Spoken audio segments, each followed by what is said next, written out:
الحمدللہ رب العالمین والصلاة والسلام علی سید المرسلین اما بعد فاعوذ باللہ من الشیطان الرجیم بسم اللہ الرحمن الرحیم.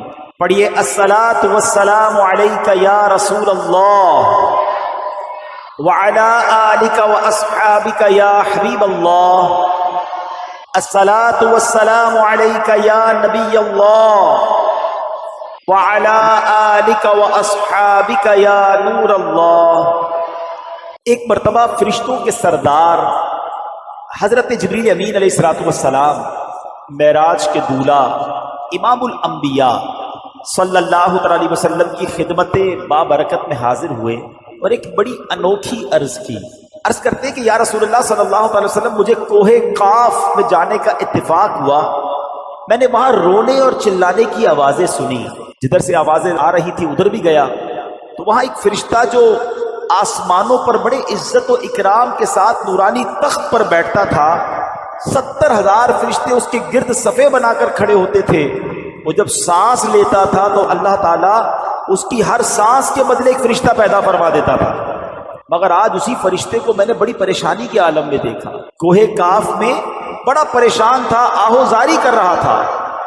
تو میں نے اس سے پوچھا کہ یہ تیرے ساتھ کیا معاملہ ہوا؟ فرشتہ بولا کہ معراج کی رات جب نبی پاک علیہ الصلوۃ والسلام میرے قریب سے گزرے تھے تو میں نے ان کی اس طرح تعظیم نہ کی، اس طرح ان کا ادب نہ کیا جو کرنا چاہیے تھا. بس اللہ پاک کو یہ میری ادا پسند نہ آئی، چنانچہ مجھے اس کی سزا دے دی گئی اور مجھے اس بلندی سے یہاں اتار دیا گیا. پھر اس نے مجھ سے درخواست کی کہ جبریل امین اللہ پاک کی بارگاہ میں میری سفارش کیجئے، دعا کیجئے کہ اللہ مجھے معاف فرما دے. جبریل امین عرض کرتے ہیں کہ یا رسول اللہ صلی اللہ علیہ وسلم میں نے بڑی عاجزی کے ساتھ بارگاہ الہی میں اس فرشتے کی سفارش کی، اس کی نجات کے لیے دعا کی. تو ارشاد ہوا کہ اے جبرائیل اس فرشتے کو بتا دو اگر معافی چاہتا ہے تو میرے حبیب پر درود پاک بھیجے. جبریل امین کہتے ہیں یا رسول اللہ جیسے ہی میں نے یہ بات اس فرشتے کو بتائی وہ فرشتہ آپ کی ذات پر درود پاک پڑھنے لگ گیا. حضور جیسے جیسے وہ درود پڑھتا رہا اس کے بالوں پر نکلنا شروع ہوئے اور اڑ کر آسمان کی بلندیوں پر جا پہنچا. تبھی تو شاعر کہتے ہیں ہر درد کی دوا ہے صلی علی محمد، ہر درد کی دوا ہے صلی علی محمد، تعویذ ہر بلا ہے صلی علی محمد صلی اللہ علیہ وسلم. اس واقعے میں ہمیں یہ بھی پتہ چلتا ہے کہ سرور کائنات صلی اللہ تعالی علیہ وسلم کی عزت، آپ کا اکرام، آپ کا ادب یہ رب کو کتنا پسند ہے. اور ان کی شان میں ذرا سی بھی بے ادبی بندے کا ایمان بھی غارت کر دیتی ہے اور رب کو بھی اس سے ناراض کر دیتی ہے. تو ہمیشہ اللہ کریم سے دعا ہے ہمیں ادب والوں میں رکھے. با ادب با نصیب، با ادب با نصیب اور بے ادب بد نصیب. جو بے ادب ہوتا ہے وہ راندہ درگاہ کر دیا جاتا ہے، وہ مردود کر دیا جاتا ہے. حضرت آدم علیہ السلام کا ادب نہ کیا، ساری زندگی کی عبادتیں اس کی اکارت کر دی گئیں، مردود کر دیا گیا. تو چاہے حج ہو، عمرے ہوں، نمازیں ہوں، صدقے ہوں، حلیہ مذہبی ہو، لیکن اگر دل میں ادب نہیں ہے تو یہ اعمال کسی کام کے نہیں. یاد رکھیے علم اچھی چیز ہے مگر ادب بہت ضروری ہے.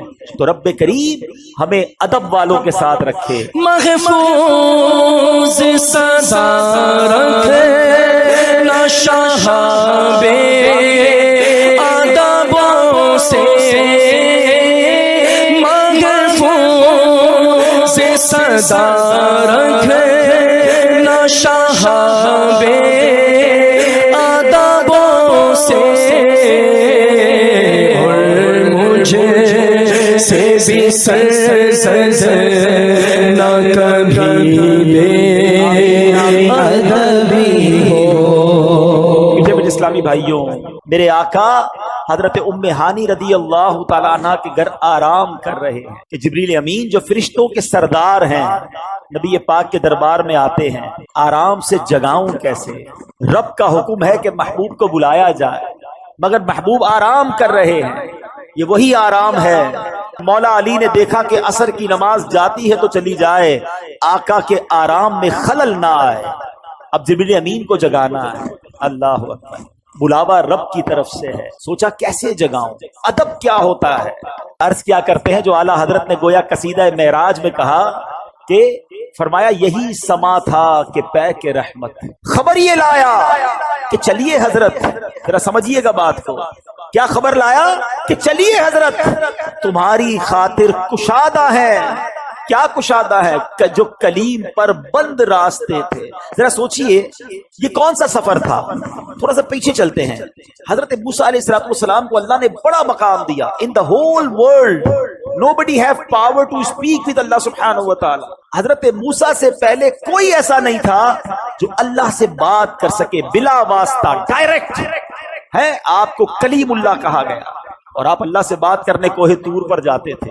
کیسا مقام تھا، ان کو فیل کیسا ہوتا ہوگا کہ اس پوری کائنات میں I am one and only who can speak، جو اللہ کریم سے بات کر سکتا ہے، جس نے یہ کائنات بنائی ہے۔ اب دل میں تمنا جاگی، مولا کلام کی سعادت دی ہے، اب اپنا دیدار بھی کرا دے۔ رب ارنی، اے اللہ تجھے دیکھنا چاہتا ہوں۔ ارشاد کیا ہوتا ہے؟ لن ترانی، اے موسیٰ تم مجھے دیکھ نہیں سکو۔ پھر ارشاد فرمایا کہ اے موسیٰ اس پہاڑ پر ہم اپنی تجلی نازل کرتے ہیں، اگر یہ پہاڑ اپنی جگہ پر رہا تو پھر تم دیکھ پاؤ گے۔ مگر جب اس پہاڑ پر یعنی کوہ طور پر تجلی ڈالی گئی، وہ پہاڑ جو ہے وہ ریزہ ریزہ ہو گیا۔ حضرت موسیٰ بھی اس تجلی کو برداشت نہ کر سکے اور بے ہوش ہو گئے۔ کلیم اللہ کی تمنا بھی دیکھنا ہے، کہا گیا لن ترانی، آقا آرام کر رہے ہیں اور بلایا جا رہا ہے۔ صلاۃ والسلام میں ایک شعر سنتے ہیں، آج ذرا تسلی سے سمجھ لو اس کو۔ کس کو دیکھا یہ موسیٰ سے پوچھے کوئی، آنکھ والوں کی ہمت پہ لاکھوں سلام۔ کس کو دیکھا یہ موسیٰ سے پوچھے کوئی، کس کو دیکھا یہ موسیٰ سے پوچھے کوئی، آنکھ والوں کی ہمت پہ لاکھوں سلام، آنکھ والوں کی ہمت پہ لاکھوں سلام۔ بڑا سفر، بڑی تیاری ہوتی۔ آپ نے اپنے گھر سے اپنے آفس جانا ہے، اب زیادہ سامان لے کر نہیں جاتے، لیکن اگر آپ نے 3 دن کے مدنی قافلے میں جانا ہے تو آپ 3 دن کا سامان لے کر جاتے ہیں۔ اللہ مکے مدینے کی حاضری بار بار عطا فرمائے۔ جب مکے مدینے جاتے ہیں تو ذرا بڑا بیگ بن جاتا ہے، احرام بھی ہوتا ہے، کپڑے بھی ہوتے ہیں، سامان اور جتنا بڑا ٹریول اتنی بڑی تیاری۔ یہ سفر کہاں کا تھا، یہ کتنا بڑا سفر تھا۔ حاضری دینی تھی بارگاہ الہی میں، جنت کا مشاہدہ کرنا ہے، آسمانوں کی سیر کرنی ہے، فرشتوں کی بارات آئی ہے لینے۔ تیاری کیسی کروائی گئی؟ نبی پاک کو حتیم میں لایا گیا، کعبہ مشرفہ کا وہ حصہ جو کعبے کا حصہ ہے، اللہ کریم وہاں بھی بار بار حاضری عطا فرما۔ حتیم میں لایا گیا، وہاں نبی پاک کے سینہ اقدس کو چیرا گیا اور اس میں نور کی برسات کی گئی، حکمتیں داخل کی گئی، پھر سینہ اقدس کو بند کر دیا گیا۔ آج لوگ کہتے ہیں سائنس نے بڑی ترقی کر لی ہے، اوپن ہارٹ سرجری ہوتی ہے۔ سنو، 1450 سال پہلے ایک بار نہیں، نبی پاک کی 4 بار اوپن ہارٹ سرجری ہوئی۔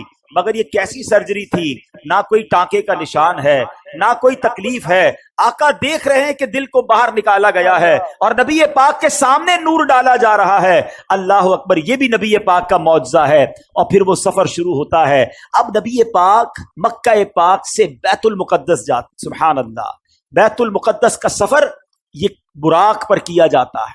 براق کی بات بھی سن لو، ہے جو اتنا پیارا مہمان ویسی سواری بھیجی جاتی ہے نا، اگر کوئی بہت بڑی شخصیت ہو تو اس کو ذرا اچھی گاڑی میں بلایا جاتا ہے، نارمل بندے کو کہا جاتا ہے آپ آ جائیے گا، ٹھیک ہے۔ اور بہت ہی زیادہ معزز و بندہ کہتا ہے کسی دوست کی اچھی والی گاڑی لے کے بھیجوں، اتنی بڑی شخصیت ہے، اس کے سٹینڈرڈ کی کوئی سواری ہونی چاہیے۔ اللہ نے اپنے پاس اپنے حبیب کو بلانا ہے، سواری بھیجی جنتی سواری، براق۔ اچھا، براق جو تھا اس کی سپیڈ کیا تھی ذرا سنیے گا۔ حدیث میں مضمون ملتا ہے کہ براق کی سپیڈ اتنی تھی کہ جدھر نگاہ پڑتی تھی ادھر اس کا پیر پڑتا تھا۔ یعنی اگر آپ سوچیں کہ اگر آپ بالکل کھلے میدان میں کھڑے ہو جائیں یا سمندر پہ چلے جائیں تو کتنے دور تک ہماری نظر جاتی ہے، جدھر تک آئی سائٹ جاتی تھی ادھر وہ ایک قدم رکھتا تھا، اگلا قدم ادھر رکھتا تھا، دوبارہ آئی سائٹ جدھر جاتی تھی۔ اتنی سپیڈ سے یہ ٹریول ہوا۔ اور سبحان اللہ، براق کے اندر ایک زبردست شاک آبزرور بھی تھا۔ لوگ کہتے ہیں گاڑی وہ اچھی جس میں جھٹکے نہ لگیں، ذرا اسموتھ ڈرائیو ہونی چاہیے۔ دیکھو اللہ نے اپنے حبیب کو بلایا تو کس شان سے بلایا، جب یہ براق اوپر کی طرف جاتا تھا نا، آسمان کی طرف۔ اب دیکھیے گھوڑے پہ اگر آپ بیٹھے ہوں اور گھوڑا اونچائی کی طرف جائے تو آپ پیچھے ہو جاتے ہیں، تھوڑی تکلیف ہوتی ہے نا انسان کو، کیونکہ گھوڑا اوپر جا رہا ہے۔ تو روایتوں میں لکھا کہ اس کے پچھلے پیر بڑے ہو جاتے تھے، جب یہ اوپر جاتا تھا تو پچھلے پیر بڑے ہو گئے تاکہ اس کی پشت سیدھی رہے، نبی پاک کو سواری میں تکلیف نہ ہو۔ اچھا جب یہ براق نیچے اترا، اب کوئی گھوڑا نیچے اتر رہا ہے، اب آگے کی طرف ہو جائیں گے، پھر ڈیفیکلٹی ہوگی۔ فرمایا جب نیچے اترا تو اس کے اگلے پیر اونچے ہو جاتے تھے۔ یہ وہ فلیکسیبلٹی تھی کہ حبیب کو بلایا ہے تو کوئی تکلیف نہ پہنچے، کس شان سے سواری بھیجی گئی۔ اللہ اکبر۔ نبی پاک علیہ الصلوۃ والسلام اب پہنچتے ہیں اس جگہ پر جسے ہم بیت المقدس کہتے ہیں۔ بیت المقدس ویسے بھی دیکھنے کی بڑی تمنا ہے، لیکن جب سے یہ پڑھا ہے اور جب پڑھتے ہیں ایک دل میں عجب تمنا جاگ اٹھتی ہے۔ ذرا سوچو تو صحیح کہ کائنات میں ایسی نماز نہ اس سے پہلے ہوئی نہ اس کے بعد ہوگی، جب اس کائنات کے سب سے بہترین افراد یعنی انبیاء کرام کم و بیش 1,24,000 آل ٹوگیدر ونس ٹائم، ایک ہی وقت میں وہ بیت المقدس میں موجود ہیں، صفے تیار ہیں، مؤذن فرشتے ہیں، اقامت دینے والے جبریل امین ہیں۔ اور اب جبریل امین نے عرض کیا حضور اب آپ امامت فرمائی، امام الانبیاء میرے آقا امامت فرما رہے ہیں۔ سبحان اللہ۔ سیدی اعلیٰ حضرت امام اہل سنت بڑی پیاری بات لکھتے ہیں، فرماتے کہ وجہ کیا تھی، معراج کی رات کی جماعت کیوں جو ہے وہ سجائی گئی، یہ بلایا کیوں گیا سب کو؟ سبحان اللہ، رہتی دنیا کو یہ بتانا تھا۔ اعلیٰ حضرت کہتے ہیں نماز اقصی میں تھا یہی سر کہتے راز کو، یہاں کہتے ظاہر ہونا۔ فرماتے نماز اقصی میں تھا یہی سر، یہی راز تھا کہ ایاں ہو مانائے اول آخر، پتا چل جائے دنیا کو کون اول ہے کون آخر ہے دست بستہ پیچھے حاضر، سارے ہاتھ باندھے کھڑے ہیں، کون؟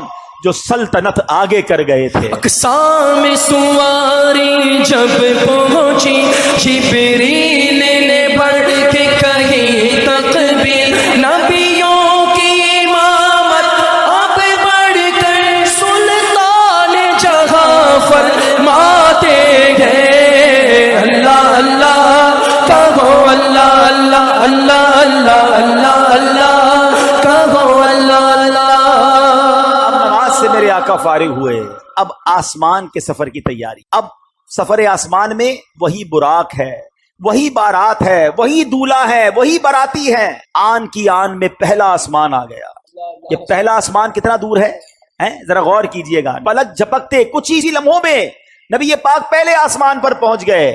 اب یہ سب انبیاء جو ہے نبی پاک کو ویلکم کر رہے ہیں، مرحبا کہہ رہے ہیں۔ نبی پاک آگے بڑھتے گئے، اب سدرۃ المنتہا آ گیا۔ اب یہاں جو ساتھی ہے جو ام ہانی کے گھر سے لے کر ساتھ جا رہے جبریل امین، وہ عرض کرتے ہیں کہ حضور بس اب یہاں سے آگے میں نہیں جا سکتا، یہ میری لمٹ ہے، اس سے آگے گیا تو میرے پر جل جائیں گے۔ اللہ اکبر۔ اب اس کے آگے فقط رب کے حبیب جا رہے ہیں۔ یہ وہ مقام ہے کہ جبریل امین بھی پیچھے رہ گئے۔ اللہ اکبر۔ اب جناب نبی پاک علیہ الصلوۃ والسلام جب آگے جاتے ہیں، جبریل ٹھہر کر سدرا پر بولے جو بڑے ہم ایک قدم، جل جائیں گے سارے بالوں پر، اب ہم تو یہیں رہ جاتے ہیں۔ جبریل ٹھہر کر سدرا پر بولے جو بڑے ہم ایک قدم، جل جائیں گے سارے بالوں پر، اب ہم تو یہیں رہ جاتے ہیں۔ اللہ اللہ کہو، اللہ اللہ اللہ اللہ اللہ کہو، اللہ اللہ۔ نبی پاک کا جو اگلا سفر ہے نا، اس کے بارے میں کوئی کچھ نہیں بتا سکتا کہ وہاں کیا ہوا، کتنی دیر دیدار ہوا، اللہ نے اپنے حبیب کو کیا دیا، حبیب پاک نے کیا لیا۔ وہ ایسی راز کی باتیں ہیں، وہ ایسی کرم کی باتیں ہیں کہ جتنا اللہ کریم نے قرآن میں بتایا اور جتنا حبیب پاک علیہ الصلوۃ والسلام نے ہمیں آ کر بتایا، اس کے علاوہ کوئی اس کے بارے میں نہیں جانتا۔ قرآن مجید فرقان حمید میں اللہ کریم سورہ نجم میں کیا کمال کے ارشادات فرماتا ہے۔ سورہ نجم ایسا لگتا ہے جب پڑھیں تو کہ نعت پڑھ رہے ہیں۔ اللہ کریم ارشاد فرماتا ہے، بسم اللہ الرحمن الرحیم، والنجم اذا ہوا، اس پیارے چمکتے تارے محمد کی قسم، ما ضل صاحبکم وما غوا، تمہارے صاحب نہ بہکے نہ بے راہ چلے،